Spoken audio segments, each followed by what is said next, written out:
Bismillahirrahmanirrahim. Assalamualaikum warahmatullahi wabarakatuh.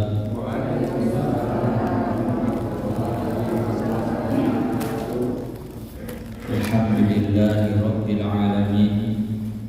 Wa bihi nasta'in ala umuri dunya waddin. Asyhadu an la ilaha illallah wahdahu la syarika lah wa asyhadu anna Muhammadan abduhu wa rasuluhu la nabiyya ba'dah. Allahumma shalli wa sallim ala sayyidina Muhammadin nabiyil karim wa ala alihi wa ashabihi ajma'in, amma ba'du. Rabbi shrah li sadri wa yassir li amri wahlul 'uqdatam min lisani yafqahu qawli. Yang terhormat dan yang kami muliakan tuan-tuan guru kami, para ayah anda dan ibunda kami yang hadir di Masjid Al-Aqsa yang kita muliakan, Bapak Ibu, saudara-saudari yang dirahmati Allah Subhanahu wa taala, dan yang saya hormati tim kameramen yang hari ini warna bajunya romantis sekali. Mudah-mudahan cepat diberikan jodoh oleh Allah Subhanahu wa taala. Puji syukur sama-sama kita panjatkan kehadiran Allah Subhanahu wa taala. Orang yang cerdas adalah orang yang mempersiapkan bekal untuk kematiannya. Dan orang yang bodoh adalah orang yang merasa dia tidak pernah akan mati. Mati itu misteri. Hari ini atau yang hari ini yang meninggal sekolah, besok bisa jadi kita. Hari ini yang diumumkan di masjid itu sekolah, tapi esok atau lusa kita yang diumumkan. Hidup itu tinggal menunggu giliran, dan kepastian gilirannya itu hanya Allah yang tahu. Cuma tugas kita mempersiapkan bekal kematian. Maka mudah-mudahan kita hadir hari ini dengan barokah ngaji. Mudah-mudahan ini menjadi satu pahala kita untuk mempersiapkan kematian di hadapan Allah Subhanahu wa taala. Selawat dan salam sama-sama kita hadiahkan buat junjungan baginda Rasulullah sallallahu alaihi wasallam. Semoga kita yang hadir hari ini mendapat syafaatnya di yaumil mahsyar kelak. Amin ya Allah, amin ya rabbal alamin. Sedikit mengulas kajian kita yang telah lalu. Bagaimanakah caranya memperbaiki batin? Kita tahu sama-sama zahir itu akan hancur. Secantik apapun orang pasti akan hancur dimakan tanah, kecuali orang-orang yang diizinkan oleh Allah tidak dimakan tanah. Ada salah satu amalan di mana ketika manusia wafat lalu kemudian dikubur, maka tanah itu enggan untuk memakan jasadnya. Siapakah itu orang yang enggan tanah itu memakan jasadnya? Yaitu orang yang suka mengamalkan surah Al-Mulk, yaitu surah Tabarok, surah Al-Mulk. Orang yang rajin atau istiqomah setiap hari membaca surah Al-Mulk sampai azal datang menjemputnya, maka insya Allah orang itu jasadnya enggan dimakan tanah, atau tanah nggak mau makan jasadnya. Itulah karomah daripada surah Al-Mulk. Yang kedua, orang yang rajin membaca surah Al-Mulk, maka insya Allah terlepas daripada siksa kubur. Itu saya baca dalam kitab Mujarobat Ahmad Terobi. Jadi surat Al-Mulk itu keren. Jadi mulai sekarang, ketika kita sudah tahu ilmunya, amalkanlah surah Al-Mulk minimal 1 kali dalam satu malam. Insya Allah jasad kita nanti ketika wafat, insya Allah tanah itu enggak memakan jasad kita, karena darah atau bacaan itu sudah melempar di badan kita. Itulah hebatnya surat Al-Mulk.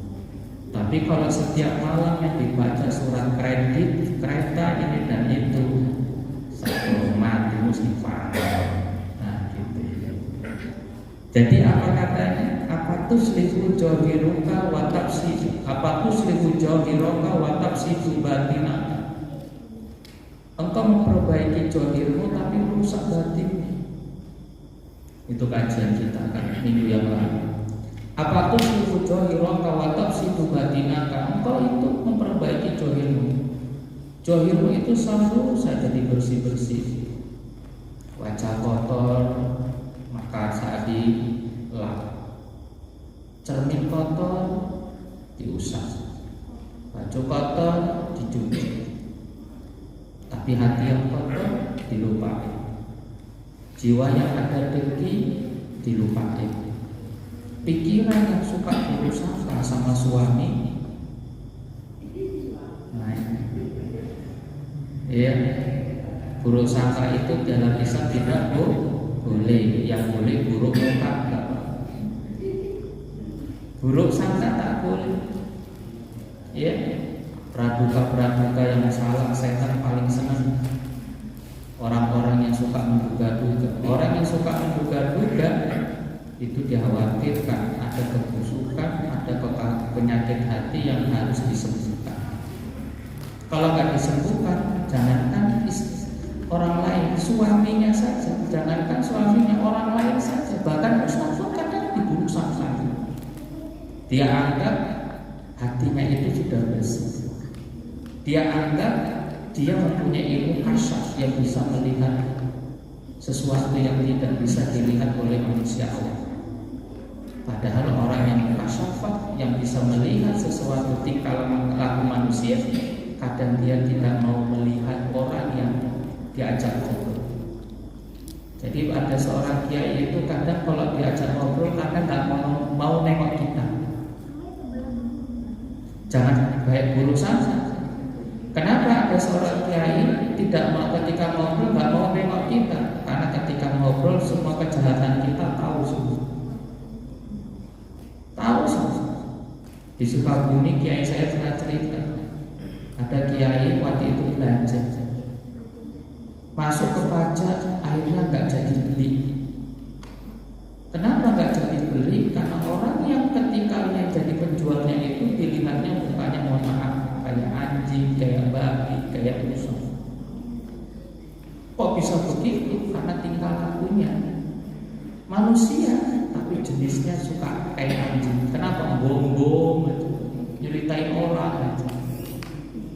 Ada wajahnya dilihat seperti babi, kata kiai saya. Kenapa? Itu buruk sangka. Mohon maaf, itu rakus.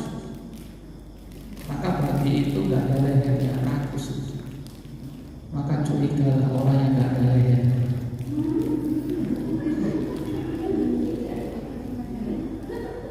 Rakus. Ya Allah, ya Rasulullah.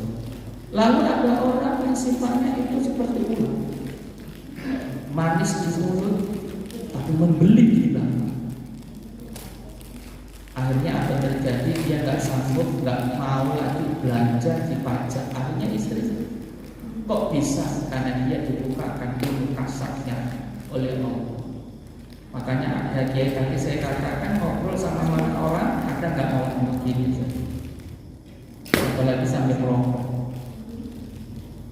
Walaupun ada orang mengatakan rokok haram, tapi bagi saya tidak. Walaupun saya tidak rokok, karena ada orang-orang yang menjadi yang merokok itu kadang pikirannya encer. Ada namanya guru kami itu di mana? Di Mustafa Al-Winaya, namanya Kiai Aku. Itu ngajar nahu. Dia ngajar, tiba-tiba merokok encer semua otaknya. Rokok itu versi beliau itu wajib. Kenapa wajib? Kalau nggak rokok nggak bisa ngajar, nggak encer otak.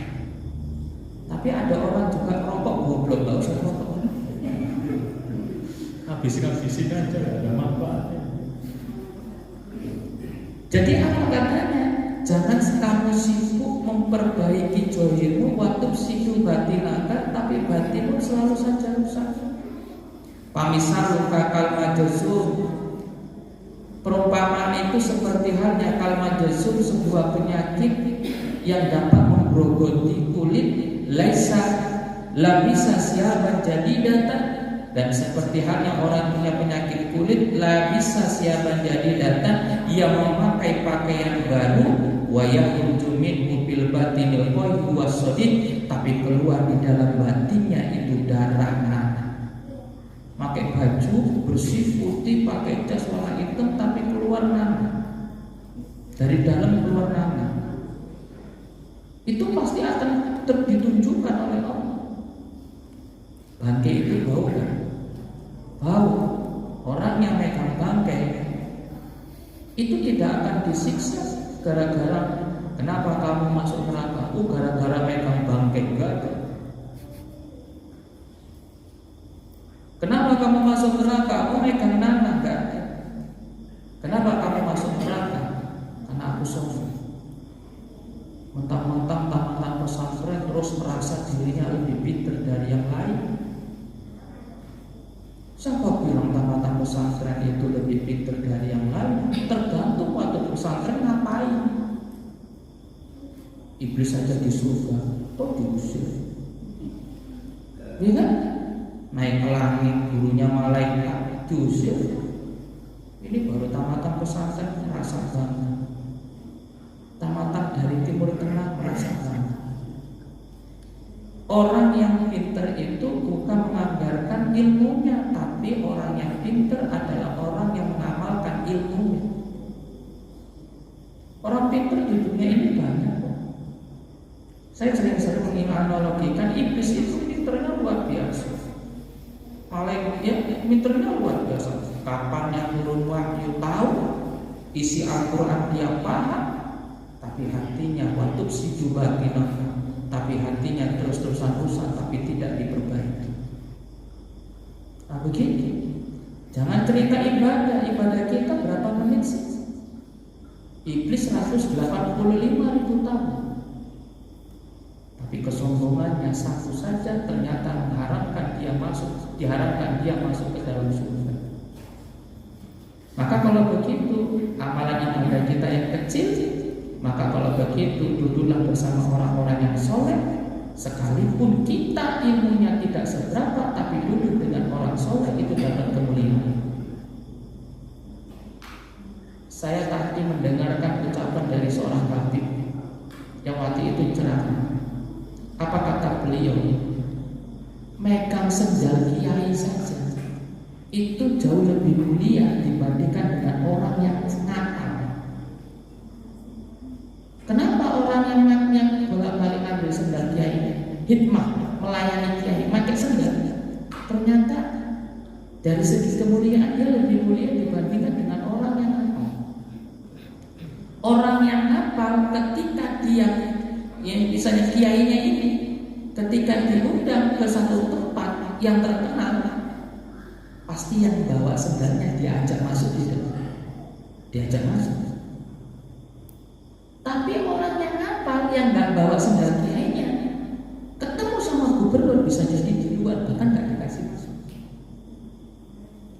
Maka jangan sih ada orang-orang yang diangkat derajatnya oleh Allah yang hobinya suka melayani kiai, yang melayani ulama. Itu Mbah Hasyim Asy'ari, itu konon ceritanya, itu kan tukang rumput yang belajar dengan Mbah Holil Bangkalan. Ternyata melayani Mbah Holil Bangkalan, ternyata ilmunya itu nancep. Itu ada cerita dari kiai saya. Ada satu kamar itu 70 orang lebih kurang.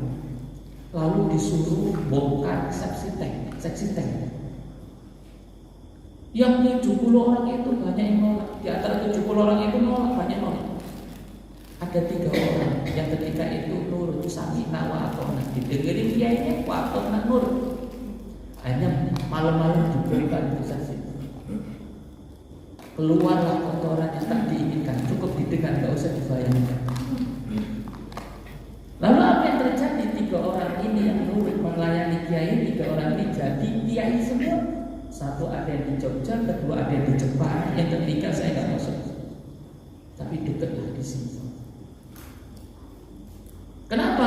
Melayani kiai, ulama besar, ternyata diberikan kemuliaan ya Allah. Sekarang saya mau nanya, sopir itu dibandingkan dengan camat, maaf ya, sopir bupati dengan camat, kira-kira dari segi derajat mana lebih mulia? Camat dibandingkan sopir bupati. Tapi camat kadang takut sama sopir bupati, makanya jadi sopir semua itu. Kenapa? Dekat sama orang mulia, kecipratan kemuliaan. Apalagi dekat sama ulama. Maka jemaah yang dirahmati Allah, hati kita nggak bersih, tapi ketika kita dekat dengan orang-orang bersih, maka kemuliaan itu akan menurun ke kita. Maka kalau begitu, dalam kitab ini dijelaskan, alaikum bimujalasatil ulama, duduklah dengan para ulama. Ingat ya, al ulama pakai alif lam. Berarti ulamanya itu ulama yang pintar mengamalkan ilmunya, bukan sekedar pakai serban ulama, pakai peci warna putih ulama, pakai sarung kemana-mana ulama. Mungkin dia pakai sarung tak punya celana, itu tuh. Mungkin dia pakai peci kemana-mana, kepalanya botak-bolokan, bisa gitu. Tapi orang yang disebut ulama adalah benar-benar tingkah lakunya ikuti Rasul. Makanya dikatakan al-ulama'u warasatul anbiya, pakai alif lam. Ulama itu pewaris Nabi. Kalau ingin jadi pewaris Nabi, ikuti Nabi, bukan hanya sekedar pakaian Nabi. Nanti sikit-sikit pakai jubah, sunnah Nabi, sunnah Rasul. Nabi itu pakai jubah tapi bangun tengah malam. Nah dia pakai jubah ngorok, gitu tuh maksudnya. Ya, aku mohon maaf pakai jenggot sunnah Nabi, ya monggo silakan. Cuma Nabi pakai jenggotnya ini untuk ibadah dan tawadhu. Karena banyak orang, mohon maaf, oknum orang pakai jenggot, aku sunnah Nabi tapi sombong apa? Nabi nggak pernah itu. Ada orang pakai jenggot, merasa imannya paling benar. Begitu sholat menakutkan takbirnya. Allah standar.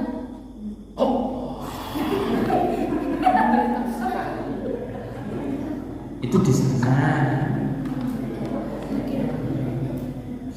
Insya Allah di sini ada.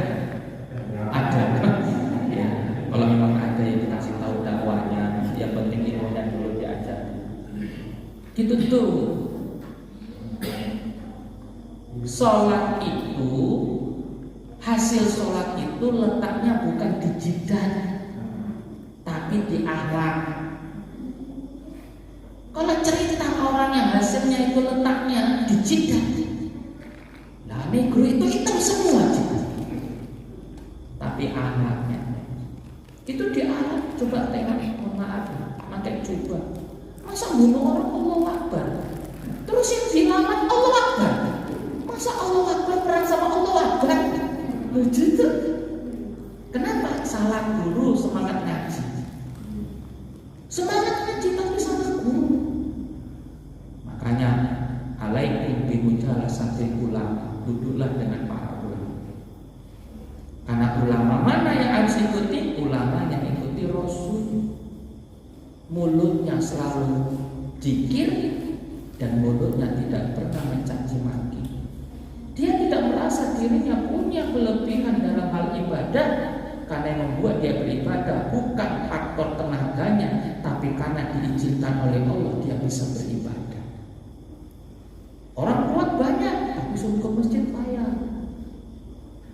Orang yang kakinya lurus banyak, tapi untuk datang ke masjid rapasan gak mau.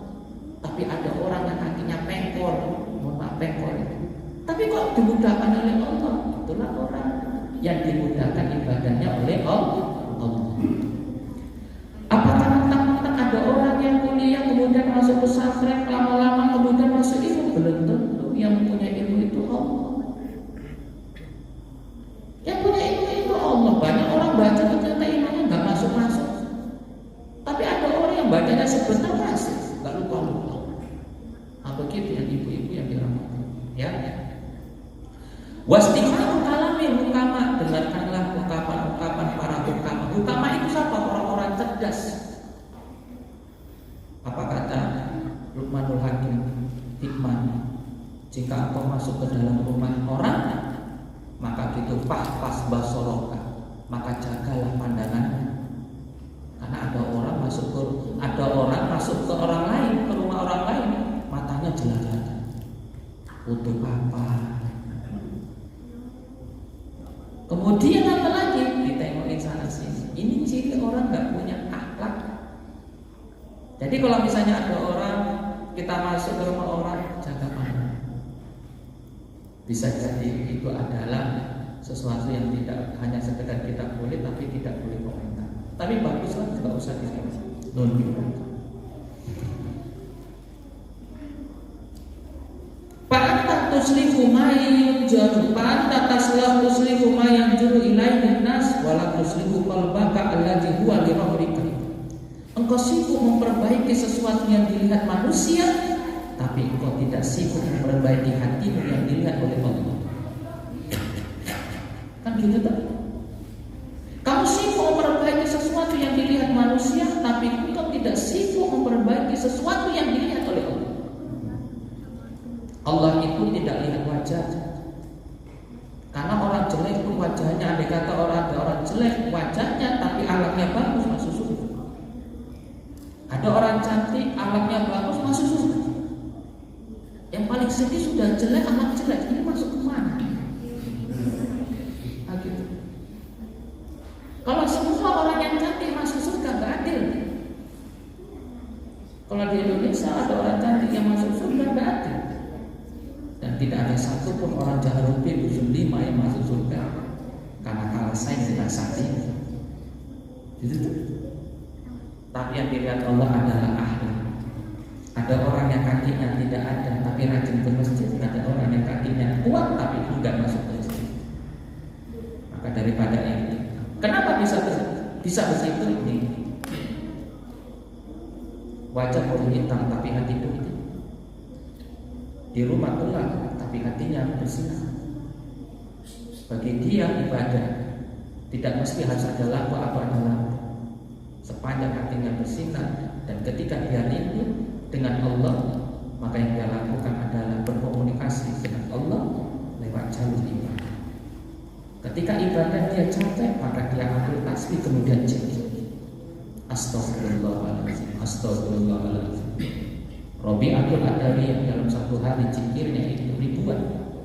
Bahkan beliau pernah mengatakan, zikirku yang 1000 andai kata dibandingkan dengan zikir Nabi yang 1 kali, maka pahalanya atau tingkatan zikir Nabi lebih tinggi daripada zikirku yang 1000. Bayangkan zikirnya Rabi'atul Adawiyah, ulama wali, seorang wanita 1000. Maka andai kata zikir Nabi yang 1000 itu tingkatan pahalanya, levelnya lebih tinggi 1 kali zikir Nabi dibandingkan Rabi'atul Adawiyah yang zikirnya 1000. Makanya kita heran ada orang habis sholat gak mau zikir itu ngapain? Gitu tuh. Habis sholat assalamualaikum, assalamualaikum, cur. Assalamualaikum, assalamualaikum, cur. Gak ada itu zikir bareng-bareng, gak ada zikir bareng-bareng. Kalaupun ada gak ada zikir bareng-bareng versi dia, sementara zikir itu baik atau tidak? Baik. Sekarang tak tekon. Habis sholat buka HP boleh. Kita habis sholat buka HP boleh tidak? Boleh. Mana lebih bagus, zikir sama buka HP? Wes, kenapa buka HP boleh, masa zikir gak boleh? Unik. Itu ngajinya semangat, tapi gak dapatkan al-ulama. Nah, gitu ya. Jadi bahkan saya baru-baru ini saya dianggap ustaz sesat. Kenapa? Karena dia Ustaz Salah itu sesat. Hobinya selawatan. Batin saya heran saya. yang suka selawatan dibilang sesat. Padahal kan selawatan itu cinta Nabi. Padahal dia itu ustaz juga. Masa ustaz ada memang orang ustaz pakai selawatan bilang sesat. Tapi dia nyanyi karaoke enggak sesat. Nah, jadi unik gitu ya. Jadi ngajinya yang benar, gitu ya. Ingat Rania ngajinya yang benar. Seperti engkau mencari jodoh yang benar, maka ngajinya juga lebih benar dari jodohnya. Jadi apa katanya al-hikmatu kalqaini? Hikmahnya adalah kalqaini, seperti halnya itu tali qayata biha nafsaka intana, jika engkau ikat nafsumu intana, maka nafsu itu akan tertahan. Wa in ramaitaha, dan apabila engkau lepaskan itu nafsu, maka dia akan merajalela.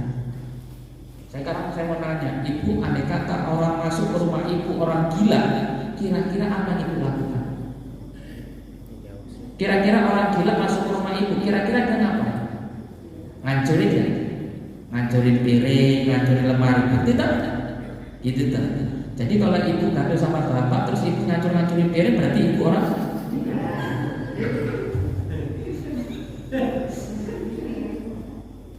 Jadi apa katanya? Misal jalika kal majnuni fi baitika, perumpamaan itu seperti halnya orang gila yang masuk ke dalam rumah. Yuharibu wa yuqatti siyab, di mana orang gila tersebut menghancurkan apa yang ada di dalam rumah, lalu kemudian wa yuqatti siyab, kemudian dia merobek-robek baju. Gak ada manfaatnya, ini bahaya. Kalau begitu apa harus kita lakukan? Fa iza qayatahu, apabila orang gila itu engkau ikat, maka rumahmu akan aman. Seperti itulah nafsu, andai kata engkau ikat dengan takwa, maka engkau akan aman. Maka begitu. Kenapa kita merajalela? Kenapa kita jahat? Karena tidak kita ikat nafsu. Apa ciri nafsu itu? Di mana-mana engkau suka, maka itu nafsu. Di mana-mana engkau tidak suka, maka itu tidak nafsu. Contoh, malam Sabtu enaknya ngaji atau nonton Ikatan Cinta. Gitu tuh. Sinetron Ikatan Cinta. Pasti perasaannya ingin nonton Ikatan Cinta. Kan gitu tuh. Berarti kuat kesana. Berarti itu nafsu, kalau itu lama. Roni memang 2 orang perempuan. Lalu kemudian di antara 2 orang ini ada orang yang dia sukai. Nafsu, jangan kau pilih yang jelek. Karena gak nafsu. Ya Allah ya Rabbi. Wa iza tarahtal qaida, dan apabila engkau lepaskan ikatan untuk orang gila tersebut, wa kharasta wa dararu baqi, maka dia akan keluar, lalu kemudian dia akan merusak. Kalau begitu ketika nafsu dari rumah tidak kita ikat, maka kita akan merusak lingkungan sekitar. Jangan cerita orang beriman saja yang amal ibadahnya banyak, sujudnya sering, jidatnya sampai hitam, sholat tahajudnya saja itu kuat, bisa digoda setan. Siapa? Bal'am. Bal'am itu kalau doa itu langit tembus. Kayak baterai.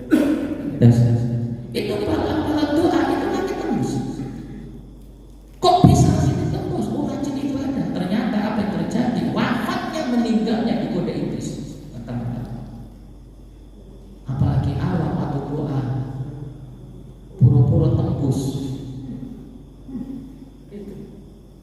Ada kiai saya begitu doa nggak dikabulkan, dia nanya, ya Allah kenapa doa aku nggak dikabul, kurangnya di mana?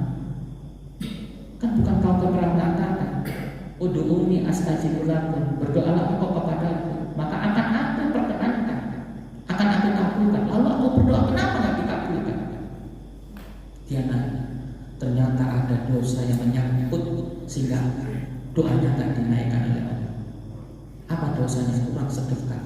Apa dosanya? Mohon maaf, suka menceritakan aib orang lain. Ternyata ini pula yang mengikat sehingga doa itu nggak naik ke atas. Makanya bagi kita, kenapa kita sering doa amin dibacakan oleh imam, ajak doanya kita tinggal aminkan dan dibantu aminnya. Ternyata doa kita nggak tembus ke langit. Kurangi mulut. Jangan sampai sesuatu mulut yang harusnya berzikir kepada Allah akhirnya mencaci maki suami, mencaci maki tetangga. Ternyata ternyata itu pula yang membuat doanya tidak diangkat ke langit oleh Allah. Kalau begitu, apa yang harus kita lakukan tadi? Duduklah dengan ulama, wa istima'u alami hukama, dengarkan ungkapan-ungkapan baik. Kemudian apa? Fa'inallaha yuhyil qalbal mayt binuril hikmah kama yuhyil ardal maytata bima'il qatar. Karena orang yang duduk dengan ulama seperti hatinya itu akan hidup. Tadinya hatinya mati, duduk dengan ulama akan hidup. Saya kalau misalnya duduk selawatan dengan Habib, waduh ya Allah ya Rasul. Kemarin di Binjai terakhir situ turun yang baca Habib ya Allah ya Rasul, semangat kan, padahal jam 11 itu semangat kan, sampai rumah setengah 3 pulang dari Binjai setengah 1, kemudian sampai rumah setengah 3 semangat, padahal udah ngantuk-ngantuk, kenyangan akan ganti kambing. Tapi begitu Habib baca sentuh turun semuanya itu, saya berharap suatu hari bisa datang di sini. Saya yakin barokah. Beda kalau Habib yang baca sama orang biasa yang baca. Kalau Habib sekalipun muda, tapi darahnya atom milahni Rasulillah, ada potongan daging Rasul. Ternyata ketika dia membaca situ turun selawatnya, hidup itu suasana. Maka orang yang dekat dengan orang yang mulia, maka hatinya yang tadi mati akan dihidupkan oleh Allah. Seperti halnya tanah yang tandus dikasih hujan, maka dia akan subur. Maka ketika hati kita tidak subur, maka duduklah bersama ulama. Kalau tidak ada ulama yang kita temukan, maka ziarahilah ulama yang sudah ada. Nah, begitu. Terus pesannya apa? Ya ayyuhasyai, wahai para orang tua, qad abnaita umroka pastasrik ma fata, umurmu itu telah habis, pastasrik ma fataka. Kalau begitu koreksilah apa yang selama ini luput amal ibadah. Sholat adakah yang masih tertinggal? Ayo ganti. Utang sama manusia gampang, ada ahli waris yang zakat. Utang sama manusia gampang, harta kita bisa kita sebaiknya. Tapi kalau utang sholat, siapa yang membayarkan? Khawatir begitu kita wafat, abang adik gaduh gunung-gunungan gara-gara warisan. Bahkan kita mendengar kan ada di Aceh, ada seorang ibu yang dikasuskan oleh anaknya gara-gara harta warisan. Bayangkan anak kandung mempolisikan ibu kandung gara-gara harta warisan. Makanya kalau begitu jangan sampai kita seperti itu. Orang Islam itu harus kaya. Makanya apa kata Utsman bin Affan dalam kitab ini, kata Umar bin Khattab apa katanya? Izzud dunia bil mal, kemuliaan harta itu kemuliaan dunia itu dengan harta. Ayo banyak. Jadi cinta dunia itu boleh rusak, boleh, asalkan kecintaan dunia kemudian kau akhiratkan. Kalau kita nggak kaya, terus bagaimana bangun menara? Kan gitu. Kalau kita nggak kaya, gimana mau sedekah? Kalau kita nggak kaya, gimana mau berangkat haji? Pengertian cinta dunia yang salah adalah ketika dia mendapatkan dunia, kemudian menjadikan dia menjadi hamba dunia. Kerja itu bagus, tapi kok dikerjain nggak bagus. Bikin pagi pulang malam bagus, tapi gara-gara dia kerja gak ibadah itu gak bagus. Begitu. Hati-hati. Bikin pagi pulang malam, pagi pikir gak nengok anak, begitu pulang malam gak nengok anak. Lalu kemudian lupa ibadah, itu bukan kerja, dikerjai. Nah begitu itu. Tapi betul bagi kita kerja keras penting, ya. Ijid dunia bil mal, kemuliaan harta, kemuliaan dunia itu dengan harta. Coba Utsman bin Affan, hartanya banyak. Sampai sekarang wafat 1.400 sekian, tapi hartanya wafatnya masih mengalir. Padahal wafat 1.400, hartanya masih ada. Awak masih hidup, hartanya sudah habis. Itu kok bisa? Kok bisa Utsman bin Affan 1.400 sekian? Kenapa dia kok hartanya masih ada? Wakaf Utsman bin Affan masih mengalir karena bukan menggunakan hartanya untuk dunia. Ada orang pintar lalu tiba-tiba di hari tuanya jadi orang bodoh, mungkin waktu itu jual ilmunya untuk dunia. Makanya jangan jual ilmu untuk dunia, tapi jual ilmu untuk akhirat. Begitu, ya. Jual ilmu untuk akhirat. Wa isul akhirah bisolihil amal, dan kemuliaan akhirat itu dengan bagus beramal. Apa ciri orang bagus amal? Semakin baik dia dari hari ke hari. Ustaz itu bagus, ikutin. Orang jahat itu nggak baik, tinggalkan. Kalau kita tidak bisa merubah orang jahat menjadi baik, dan kita khawatir kita bisa dirubah oleh orang jahat, maka jangan berteman dengan orang itu. Imam Ibnu Athaillah mengatakan, lantas jangan engkau berteman dengan orang mayun lain, ya, dengan orang yang tidak membuat engkau terbangkitkan ibadah kepada Allah. Jangan teman. Bahkan apa dalam kitab ini dijelaskan, apa kata? La tujalisunal maut. Kata Nabi Isa alaihissalam, la tujalisunal maut, la tujalisul mauta, fatamutu quluba, fatamutu qulubukum. Jangan engkau duduk dengan orang-orang mati. Fatamutu qulubukum, maka hatimu nanti akan mati. Lalu ditanya Nabi Isa, wa manil maut? Wahai Nabi Isa, maksud orang mati itu siapa? Al-muhibbuna lid-dunya ar-radibuna fihi, yaitu orang yang cinta dengan dunia dan gemar yang mencari dunia sampai lupa akhirat. Itulah yang membuat kita bisa mati. Jadi ibu mohon maaf, nanti kalau rewel cerita dunia nggak apa-apa, nanti diakhiri di ujung-ujungnya. Setelah kita ngomong kayak gini, kita istighfar. Makanya ibu yang dirahmati Allah, jangan tinggalkan sebuah majelis kecuali kau minimal istighfar 3 kali, supaya nanti nggak meninggalkan dosa yang bisa membuat, yang menjadi efek bagi rumah yang ibu tinggalkan untuk ngobrol yang jelek. Contoh, ada rewang, ngobrol nggak benar, habis itu istighfar. Kenapa? Dosanya itu masih nempel. Makanya ketika mau pergi, minimal istighfar 3 kali. Terus kalau sebelum ngomong, saya mau nanya, ibu, kalau kita mau baca Al-Quran, sebelum baca Bismillah baca apa? A'udzubillahi minasyaitonir rajim. Artinya apa? Aku berlindung kepada Allah dari godaan setan yang terkutuk. Mau ngobrol sama Allah saja, kita suruh berlindung dari setan, apalagi mau ngobrol sama manusia. Makanya ibu nanti kalau ada orang rewang kumpul-kumpul, ibu datang baca a'udzubillahi. Bener itu, cuman pelan, jangan kuat. Takutnya ada yang tersinggung. Aku manusia, yo itu setan. Nah, itu yang dirahmati Allah. Sedikit. Terus apa katanya? Ya ayyuhas syaitu, wahai para orang tua, wa abnaita umroka fastajri ma fataka. Umurmu itu telah habis, fastajri ma fataka, maka koreksilah apa yang selama ini lumpuh. Qad labistal bayan, engkau memakai kain, engkau memakai warna putih. Apa pengertian putih itu? Wa wasyai, yaitu uban. Kalau ketika ada manusia yang sudah ada ubannya itu warna putih, maka jangan lagi maksiat. Makanya kalau nggak ada ubannya, gundul. Gitu. Ternyata saya dengar dari hati Busbah, salah satu ciri-ciri tanda-tanda kiamat itu adalah orang yang masih muda ubanan.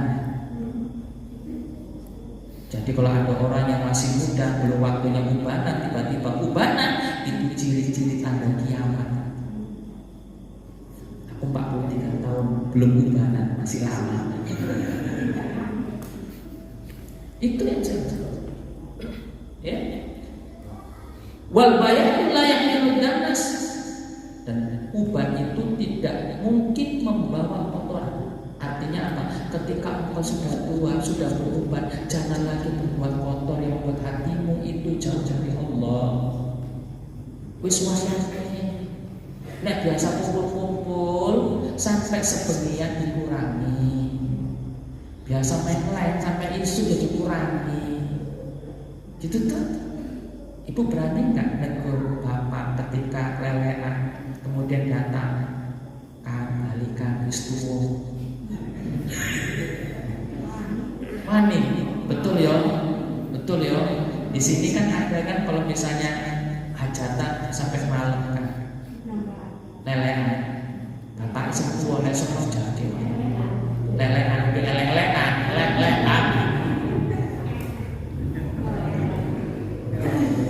Dan misalul qalbi kalbir hati, perumpamaan hati itu seperti cermin. Wa misalul nafsi kanafasi, dan perumpamaan nafsu itu seperti napas. Kullama tanafas tanafas alal mir'ah sawada. Tak kala napasmu engkau tiupkan pada cermin bekas. Maka nafsu itu ibarat napasmu. Dan hati itu ibarat cermin. Ketika napas itu kita tiup, maka bekas. Begitulah orang ketika dia berbuat yang jahat mengikuti nafsu, maka akan membekas pada hati. Kalau ketika dia membekas lalu untuk hapus, maka akan bersih lagi. Kaca di rumah kena debu dilap, bersih lagi kan? Banyak lagi kena debu, kena sawan gula, bersih lagi. Semakin banyak debunya maka semakin lama untuk melapnya. Gitu tak? Bersih lagi. Cuma kalau nggak dibersih-bersih, bisa nggak kita berkaca? Enggak, buram. Begitulah orang yang suka mengikuti nafsunya, maka taubatnya dia sedang mengotori cermin hati. Nah gitu ibu-ibu yang dirahmati. Jadi apa katanya di sini? Qalbul arif kalbir atil arus. Perumpamaan hati orang yang arif dengan Allah, yang tahu dengan Allah, kamir atil arus, seperti cermin pengantin bolak-balik belum. Maka ibu walaupun sudah tua, anggap aja ibu pengantin bolak-balik nengok.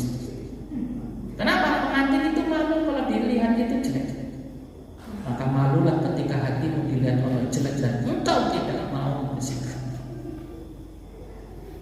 Begitu, ya. Kullu yaumin tanjuru biha, setiap hari engkau melihat di dalam cermin itu, malah tazalu maskulah, maka senantiasa cermin itu akan bersih. Ibu wiswayani, kita itu bercermin.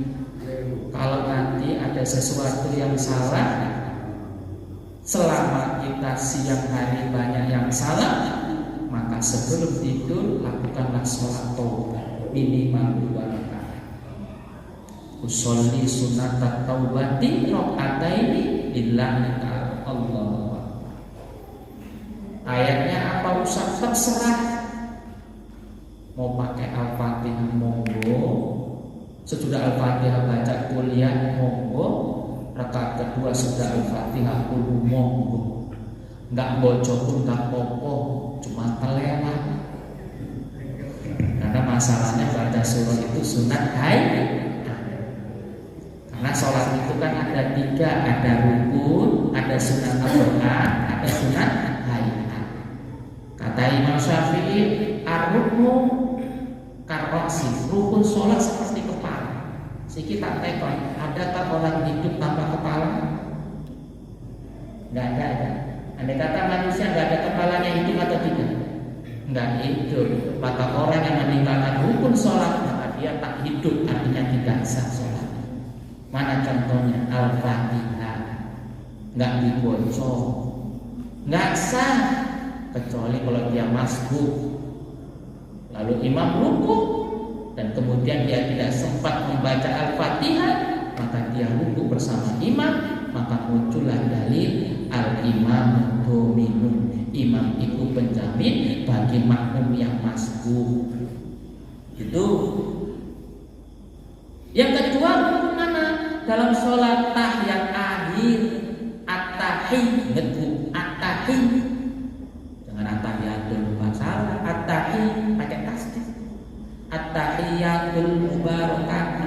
sholawatut thayyibatulillah.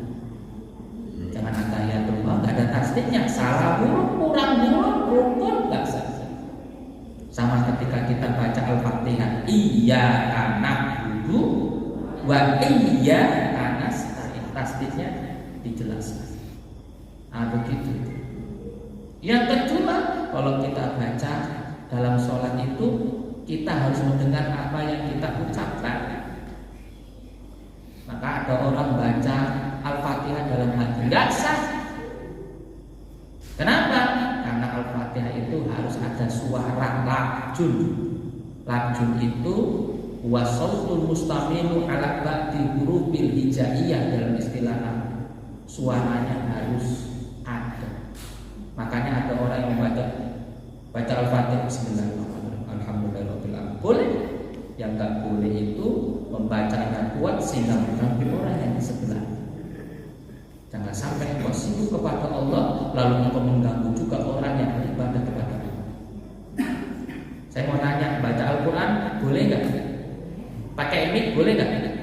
Boleh. Yang nggak boleh baca Al-Quran orang lagi tidur, kita tadarusan mic-nya sampai keluar sehingga orang yang tadinya mau bangun sahur jengkel hatinya. Jangan sampai kita baca Al-Quran lalu kemudian mengganggu orang yang sedang tidur sementara dia mau pagi-pagi mau masak sahur. Makanya dibuatlah undang-undang kalau ngaji baca Al-Quran maka pakai mic dalam, jangan mic luar. Itu kenapa sholat zuhur asar itu bacaan Al-Fatihahnya pelan tidak dikuatkan. Karena orang Yahudi Nasrani di Mekah di Madinah itu suka tidur, maka Nabi ngomong. Tapi kalau misalnya Jumat kenapa dikuatkan? Ngasih tahu kalau misal itu bersatu. Itu tuh, understand? You know? Gitu. Jadi terus apa lagi? Himmatuz zahidina fi kasratil a'mal. Keinginan orang-orang yang ingin dekat dengan Allah lebih mengutamakan akhirat daripada dunia, bi kasratil a'mal, memperbanyak amal ibadah. Itu ciri-ciri orang yang zuhud. Tapi himmatul arifin fi tasihil ahwal, tapi orang-orang yang begitu dekat dengan Allah maka tugasnya adalah mengkoreksi setiap amalan yang mereka lakukan. Orang yang zuhud yang lebih mengutamakan akhirat daripada dunia berlomba-lomba dalam kebaikan. Tapi orang yang arif billah adalah orang yang mengkoreksi amalan yang dia lakukan. Kita harus jadi dua. Berlomba-lomba dalam memperbanyak kebaikan, lalu koreksi setelah itu apakah ada yang salah atau tidak. Begitu tuh. Ada yang salah atau tidak. Jangan sampai niat itu salah. Karena niat itu lillahi ta'ala. Makaroni nanti kalau sholat maghrib di rumah mertua, usolli fardhu maghribi salah rakaat adaan lillahi ta'ala. Jangan diganti. Usolli fardhu maghribi salah rakaat adaan li mertua. Gitu ya. Koreksi bersama. Saya banyak salah, mau dikoreksi. Maka ketika ada orang yang mengkritik kita, bersyukurlah. Karena Allah izinkan dan kirimkan ada makhluk yang mengkritik kita, daripada nanti kita dikritik di alam akhirat oleh malaikat. Dikritik di dunia masih ada kesempatan untuk membenarkan, tapi dikritik di akhirat tidak ada lagi kesempatan untuk membenarkan. Ya Bu ya. Nah, sekali lagi terakhir dari saya ambil hadis ungkapan Utsman bin Affan, habud dunya zulmatun fil qalbi. Keinginanmu dengan dunia yang berlebihan yang membuat engkau jauh dari Allah, zulmatun fil qalbi, akan membuat hatimu menjadi gelap. Wa haqqul akhirah nurun fil qalbi, dan keinginanmu dengan akhirat nurun fil qalbi, akan memunculkan sinar di hati. Saya baca lagi dalam kitab ini dijelaskan, jika engkau ingin melihat bagaimana engkau meniti siratal mustaqim, maka bisa engkau lihat ketika Allah manggil engkau cepat datang atau tidak. Ketika azab berkumandang lalu engkau bergegas datang, maka begitu cepatlah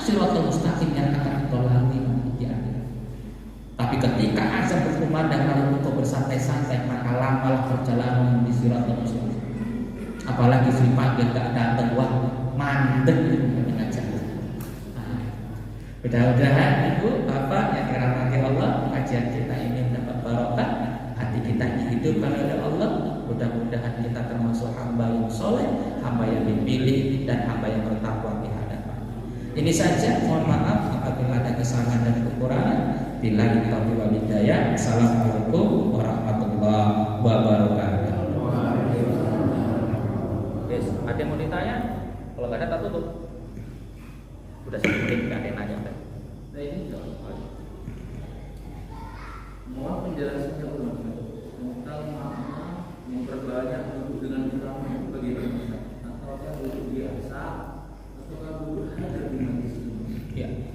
Memperbanyak duduk dengan ulama. Biasanya kalau ulama kita duduk dengan ulama ngasih ilmu duduk. Dan tidak. Kalaupun ulama nggak ngasih ilmu, tapi dapat berkah. Begitu. Nah gitu. Beda duduk sama nggak ulama. Duduknya belum tentu dapat berkah. Terus pulang nggak dapat bawa apa-apa. Nah begitu. Maka kalau begitu ulama itu semakin langka. Iya. Kalau begitu jadilah ulama. Di mana ulama gampang dicetak di pesantren. Ustaz, saya ingin anak saya jadi ulama, tapi sudah tua usianya, udah 20 tahun. Kalau begitu nggak mungkin masuk pesantren, nikahkan sama anak pesantren. Ustaz, anak saya sudah nikah semua, cintai anak pesantren. Ada orang yang mau mondok, aku nitip duit ya, limpul. Mudah-mudahan 50.000 ini kau bisa berkah. Nurut sama anakku atau cucu. Begitu. Mencintai ulama, sekalipun kita tidak ulama, nanti insya Allah anak cucu kita bisa jadi ulama. Siapa contohnya? Imam Al-Ghazali. Imam Al-Ghazali itu bukan anak ulama, anak pedagang. Imam Ghazali itu anak pedagang, tapi ya, ayahnya itu pedagang, tapi cinta ulamanya luar biasa.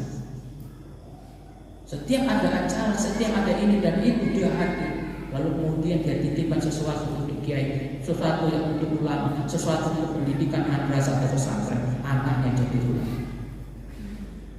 Dan saya yakin di sini ada yang bisa jadi ulama dan anaknya bisa jadi ulama karena dia belum nikah pakai baju merah. Amin ya Rabbal. Nah gitu. Jadi pengertiannya begitu. Duduk sama ulama nggak sia-sia. Tidurnya ulama kita tunggu barokah. Kenapa? Karena ulama tidur dia ingin menyehatkan badannya bisa berdakwah lagi. Nah begitu. Coba nunggu yang lain, nyamuk tok. Nah gitu kira. Ya wes ada lagi. Rani ada mau tanya. Ibu ada yang nanya? Kalau enggak tak tutup.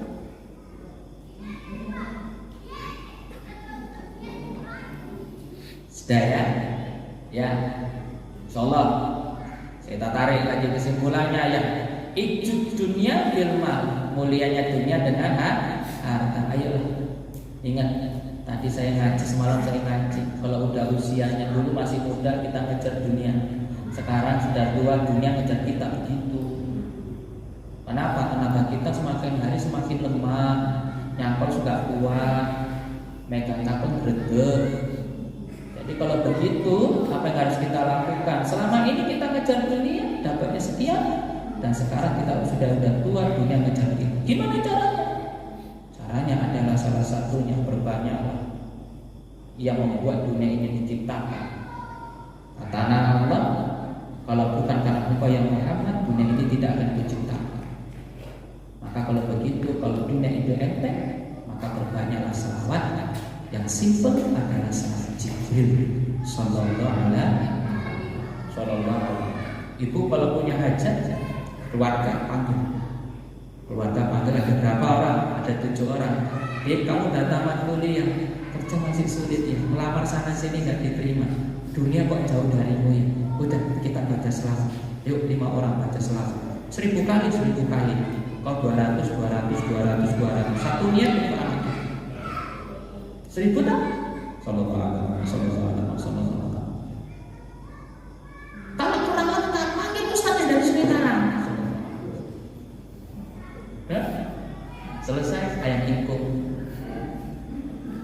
itu ecek-eceknya ya dibuktikan saja.